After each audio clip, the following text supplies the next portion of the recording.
Next subject होने वाला आपका human anatomy and physiology. Human anatomy and physiology को आप अच्छे से जानते होंगे कि एनाटॉमी क्या होती है, यानी कि आपके बॉडी के जो स्ट्रक्चर्स हैं, यानी कि आपकी बॉडी में जो स्ट्रक्चर यानी कि ऑर्गन है, उन चीज़ की स्टडी एनाटॉमी के अंदर हम करते हैं। वहीं फिजियोलॉजी की बात करी जाए तो फिजियोलॉजी के अंदर जो ऑर्गन है वो किस तरह से काम कर रहे हैं, यानी कि किस तरह से वो काम करते हैं, वो सारी चीज़ें हम फिजियोलॉजी के अंदर करते हैं। तो ह्यूमन एनाटॉमी एंड फिजियोलॉजी यानी कि सबसे पहले अब इस चीज़ की हम स्टडी करने वाले हैं, तो सब्जेक्ट का नाम हमें आपको पता होना चाहिए और साथ ही साथ सब्जेक्ट का मतलब भी पता होना चाहिए। तो पता लग गया होगा आपको ह्यूमन एनाटॉमी एंड फिजियोलॉजी में क्या है कि आपके ह्यूमन के बॉडी के अंदर जो है पार्ट्स हैं वो कौन कौन से पार्ट्स हैं, सारी पार्ट्स की स्टडी, ऑर्गन की स्टडी, उसके साथ साथ वो जो ऑर्गन हैं वो कैसे काम कर रहे हैं, वो वर्क कैसे कर रहे हैं, वो सारी चीज़ें आपको इस सब्जेक्ट के अंदर पता लगेगी। स्कोप की बात करें तो देखो, this course is design to impart basic knowledge on the structure and function of the human body. वही चीज़ लिखी कि आपको जो है स्ट्रक्चर और फंक्शन की स्टडी आपको करनी है या आपको इसकी नॉलेज होनी चाहिए। उसके बाद में कोर्स का ऑब्जेक्टिव की बात करें तो स्ट्रक्चर, वही चीज़ लिखी है यहाँ पे भी कि आपको स्ट्रक्चर एंड फंक्शन की जो है पता होनी चाहिए। बॉडी की जो ऑर्गन है, हमारी बॉडी के अंदर ऑर्गन है, उनका स्ट्रक्चर और फंक्शन पता होना चाहिए। उसके साथ साथ आपको जो है होमोस्टैटिक मैकेनिज्म और इनके जो है इम्बैलेंस भी पता होना चाहिए, हमारी बॉडी में कैसे इनका इम्बैलेंस होता है। उसके बाद में various vital physiological parameter of the human body and their significance, ये सारी चीज़ें पता होनी चाहिए। आउटकम्स की बात करें, कोर्स के आउटकम्स की बात करें तो देखो, describe the various organ system of the human body, मतलब कि हमारी बॉडी में देखो सबसे पहले सेल्स होता है, सेल्स के बाद जो है आपका टिश्यू होता है, टिश्यू के बाद ऑर्गन होता है, ऑर्गन के बाद बहुत सारे ऑर्गन मिलकर एक सिस्टम बनाते हैं, और सिस्टम, बहुत सारे सिस्टम यानी कि 11-12 सिस्टम मिलकर आपका जो है बॉडी बनाते हैं पूरी। तो यही चीज़ें हैं। सबसे पहले चैप्टर 1 की बात करेंगे, जिसमें क्या है आपको scope of anatomy and physiology और डेफिनेशन ऑफ वेरियस टर्मिनोलॉजीज, यानी कि आपको जो है एनाटॉमी एंड फिजियोलॉजी का स्कोप यानी कि डेफिनेशन इसका, ठीक है, और स्कोप इसका पता होना चाहिए। उसके बाद में सबसे दूसरे चैप्टर में आता है आपका सेल, यानी कि सेल आपने पहले भी पढ़ रखा है 11th और 12th में भी आपने सेल की जो है स्टडी कर रखी है कि सेल क्या होती है। हमारी बॉडी की सबसे छोटी जो है इकाई को कोशिका कहते हैं, सेल है हमारी छोटी, और उसके कंपोनेंट पढ़ेंगे और उसके फंक्शन क्या है, हमारी बॉडी में कैसे क्या काम करती है वो सेल, तो ये सारी चीज़ें हम इसमें पढ़ेंगे। उसके बाद में टिश्यू मतलब आपको पढ़ाया है 10th और 12th में भी आपने पढ़ा है क्या, टिश्यू मतलब उत्तक क्या होते हैं, ग्रुप ऑफ द सेल, बहुत सारे ग्रुप मिलकर जो है टिश्यू को बना देते हैं। तो 4 प्रकार के टिश्यू होते हैं, एपिथेलियल, कनेक्टिव, मस्कुलर और नर्वस, 4 प्रकार के टिश्यू होते हैं, और इनके सब टाइप्स भी पढ़ेंगे और इनके क्या क्या करेक्टर्स हैं, कैसे इनके फंक्शन हैं, ये सारी चीज़ें के अंदर पढ़ेंगे। उसके बाद में सिस्टम आते हैं, बॉडी के जो सिस्टम होते हैं, जो है रेस्पिरेटरी सिस्टम, एंडोक्राइन सिस्टम, ये सिस्टम पढ़ेंगे, टोटल 11 सिस्टम। देखिए लिम्फेटिक सिस्टम यानी कि लिम्फ के बारे में पढ़ेंगे, यानी कि आपकी जो है ब्लड वेसल्स होती हैं, उसके साथ साथ एक लिम्फ यानी कि लिम्फ वेसल्स भी हमारी बॉडी में जो है फैली हुई होती है, हमारी पूरी बॉडी में फैली हुई होती है, तो उन लिम्फ के बारे में पढ़ेंगे। लिम्फेटिक सिस्टम क्या होता है, उसकी कंपोजिशन, उसका फंक्शन, उसका फॉर्मेशन, उसका स्ट्रक्चर, ये सारी चीज़ें पढ़ेंगे हम। उसके बाद में कार्डियोवास्कुलर सिस्टम आपके जो है हार्ट से संबंधित है, कार्डियो मतलब आपके हार्ट से संबंधित है, उस सिस्टम के बारे में पढ़ेंगे। ब्लड वेसल्स क्या होती है, उसका सर्कुलेशन कैसा होता है, ये सारी चीज़ें पढ़ेंगे, ठीक है। ईसीजी क्या होती है, basic of ECG, blood pressure क्या होता है, ये कैसे रेगुलेशन होता है इसका, ये सारी चीज़ें पढ़ेंगे। फिर आपका आता है रेस्पिरेटरी सिस्टम के बारे में पढ़ेंगे। रेस्पिरेटरी सिस्टम में कौन कौन से ऑर्गन्स होते हैं, उनके कैसे कैसे काम होते हैं, फंक्शन क्या है उनकी मैकेनिज्म ऑफ रेस्पिरेशन, रेगुलेशन, ये सारी चीज़ें हम पढ़ेंगे इसमें। उसके बाद में डाइजेशन सिस्टम आता है। डाइजेशन सिस्टम टोटली मतलब कि इसमें जो है सेल के बारे में, आपका टिश्यू के बारे में, आपका ऑर्गन के बारे में और सिस्टम के बारे में,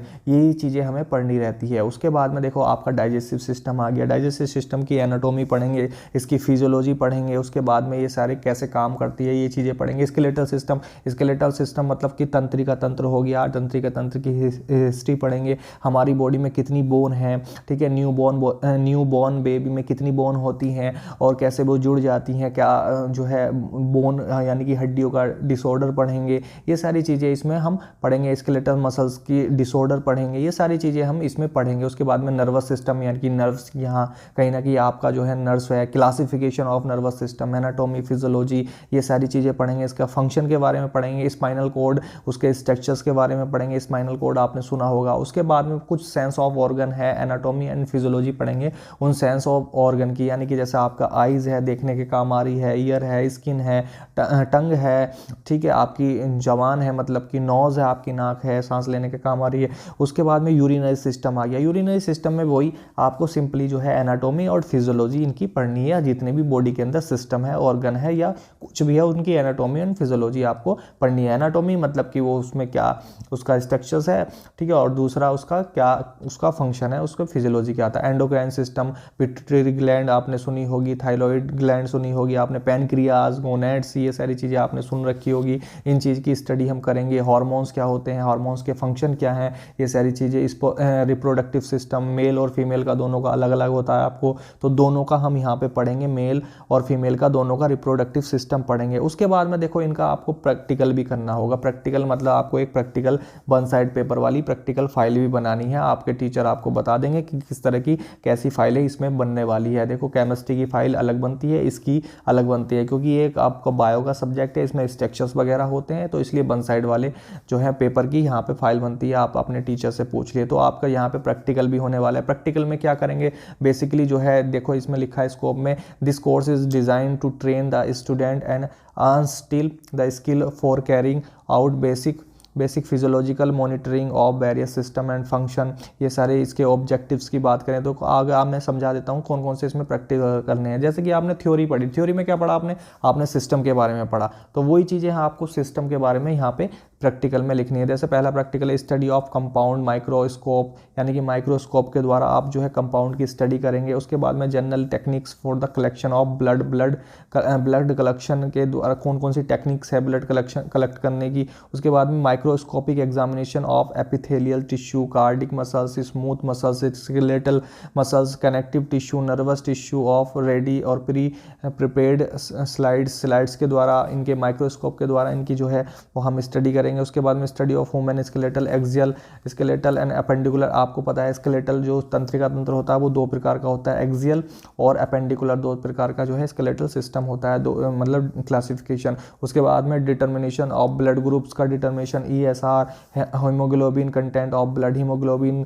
ठीक है, ब्लीडिंग टाइम्स कितना होता है, ठीक है। उसके बाद में क्लोटिंग टाइम जो है, क्लोट दवाई जो यहाँ पर ब्लड बह रहा है वो कितने टाइम में सूख जाता है, वो सारी चीज़ें हम पढ़ेंगे। Determination of WBC count of blood, determination of RBC, WBC यानी कि वाइट ब्लड सेल्स, आपकी श्वेत रक्त कणिकाएं होती हैं, रेड ब्लड सेल्स, ठीक है, ये सारी चीज़ें। Determination of different count of blood, ये सारी चीज़ें आपकी डिस्प्ले पे शो हो रहा है। रिकॉर्डिंग ऑफ ब्लड प्रेशर को कौन सी मशीन से नापते हैं और कितना आपका नॉर्मल ब्लड प्रेशर होता है, ये सारी चीज़ें, ठीक है।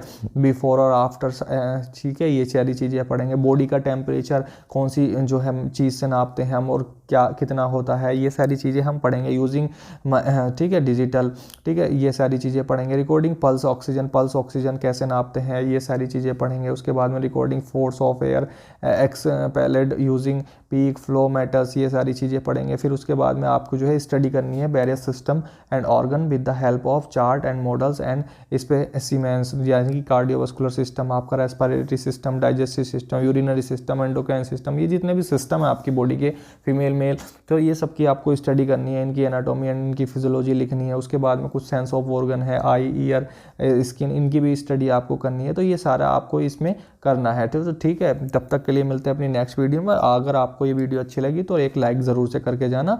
आपको ये है आपका सेकंड सब्जेक्ट था, ऐसी आपको प्लेलिस्ट एक मिल जाएगी। डी फार्मा फर्स्ट ईयर की अलग मिल जाएगी, डी फार्मा सेकंड ईयर की आपको अलग।